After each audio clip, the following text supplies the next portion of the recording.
Hey folks, Fernando doing another video for the More Survivalist. In this case, again, with the topic of the war in Ukraine, fact-checking the Russian claims that the massacre in Bucha is staged by Ukraine. Look, I know that you guys, a lot of you guys just don't want to listen to this anymore. It is important because, first of all, it's a massive event. The war in Ukraine is huge. You're talking about one of the largest, most powerful military forces simply going at another country as if we were back in the Middle Ages. It's insane, and it's happening in front of our very own eyes. And besides that, I want you guys to learn to understand what's going on in the news in general. Take everything with a huge grain of salt. Immediately, someone's going to be thinking, hey, Fernando, you're looking at Newsweek, you're looking at CNN, Fox, whatever Western media, they're all lies. The mainstream media, legacy media, it's all lies. How could you believe a single word? Look, I take everything, absolutely everything, with a huge grain of salt. Now, though, it is surprising that the same people that will say that don't do that when it's information or propaganda coming out of Russian TV or Sputnik, official Russian propaganda channels. So you hold a standard by which you don't believe anything that's coming out of the West, where are you from, man? Are you from? And I do that. I'm very careful and I distrust these corporations. I've done videos before about who owns these corporations and these media outlets and their own interests. That doesn't mean you believe the Russian propaganda. Propaganda during times of war, it's a weapon, and this has nothing to do with freedom of expression or freedom of speech. This is a weapon that you have to be very careful because it has terrible consequences. In the eyes of the public, they change and confuse people. So let's get to it. A couple things here. First of all, the Russian propaganda says that this is all staged. These are not dead people. These are crisis actors pretending to be dead. And there's a clip in which you actually see a guy moving his hand out of the way. That's one of the claims they make. At the same time, ironically enough, they say that yes, it has been a massacre, but it was committed by the Ukrainians themselves in a false flag operation. Which one is it, man? Is it all staged crisis actors, or are people really dead? In terms of a false flag operation, it's kind of unlikely that in a false flag operation you kill hundreds of your own people in the region of Kiev. You know, that just doesn't make a whole lot of sense. Usually when you look at false flag operations, something like what happened with the blowing up of a gas tank in Russian territory, supposedly by a Ukrainian chopper, that could be more of a false flag operation. Usually false flag operation, I mean, insane things have happened and have been committed before, but usually false flag operation is either no casualties or very few of them, not huge massacres. That sounded a lot more like a false flag operation of, look, we're being attacked in our own territory by the Ukrainians that are invading us. They're attacking us now. That has all the signs of false flag. Not saying it is. I don't have the actual, facts as to say one way or the other. It does look like one, though, because, come on, how much Air Force does Ukraine hold as to attack Russia in their own soil? And how much defenses does Russia have? None, apparently. Anyway. No, this doesn't. A typical false flag operation would be like what the Israelis did, blowing up a U.S. Navy ship and claim it was their own enemy so as to get them involved in their war, fighting their own enemy. That would be a typical false flag operation, or something that doesn't involve massive amount of casualties. Now, let's go through these two claims by the Russian agencies. First of all, that they were not even there. We never even went into Ukraine. This is all a special military operation, right? Right.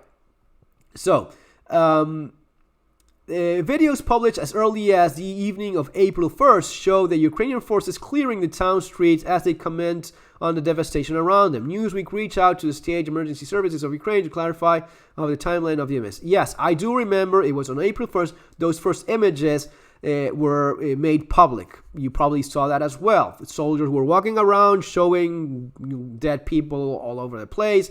April 1st was the first time in which Ukrainian forces first started showing what was happening over there. This footage appears to contradict the misleading narrative that the gap between the liberation of the region and the emergence of photos and videos evidence prove the whole story was staged on April 2nd by the Ukrainian military and on members of the press.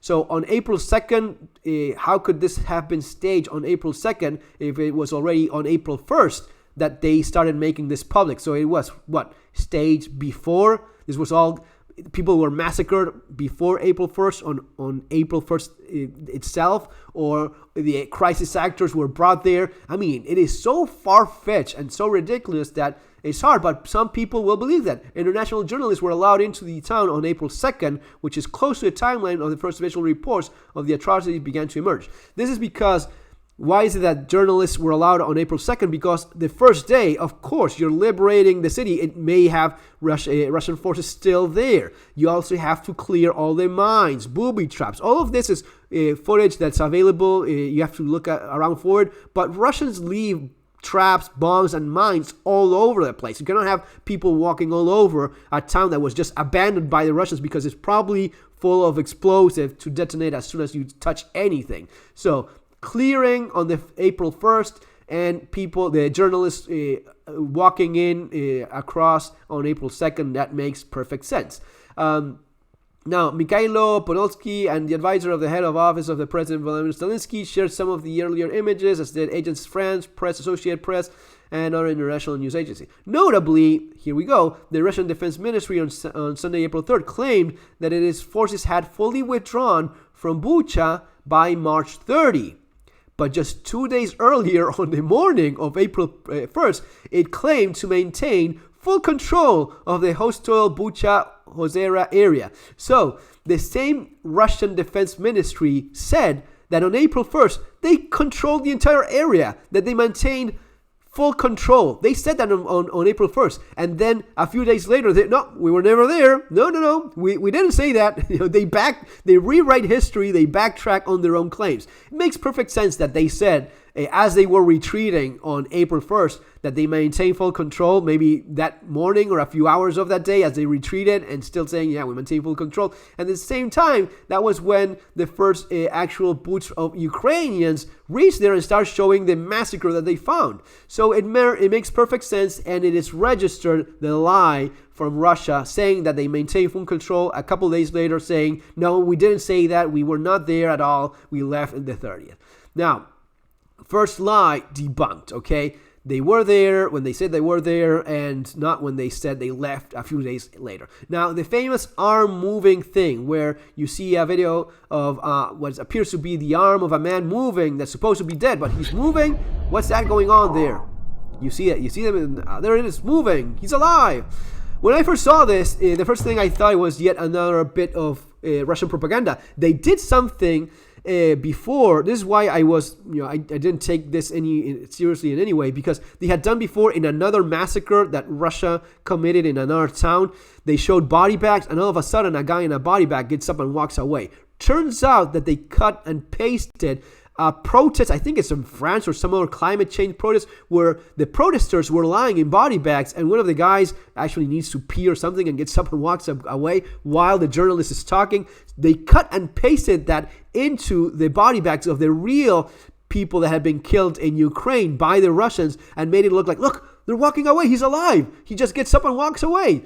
It was all propaganda. It was staged, cut, paste directly from a previous event, something completely unrelated with, yes, people alive, lying in body bags, pretending, making a scene about climate change, nothing to do. So I thought it was something like that. Turns out it's not even that. It's simply a little speck of rain on the windshield of the car moving along, and it looks like there's some movement. If you look at it here, you may say, that could be an arm moving. He's moving out of the way so as to not get run over by the car.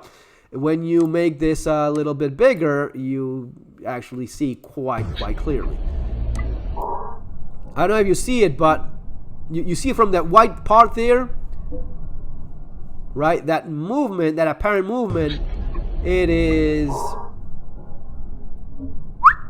that's a little drop. If you look at the corpse, typical corpse, it's more rigid, when they're like hard like that, arms, muscle contracts, and this is the arm, this is the shoulder, that's probably the head, arm, the other hand, I would assume, leg, foot, right? You see that quite clearly, I guess. And if you go bit by bit, you see something that just pops out of the side at pretty fast speed.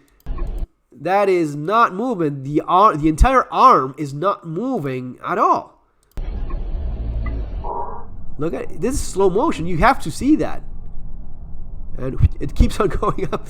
So it is just a drop. And yes, I guess I want to use the unedited video here, but here in the other one, it's even more noticeable that there's no movement from the guy, just a drop that pops up on the side, very cold drop of water, I assume, and moving away.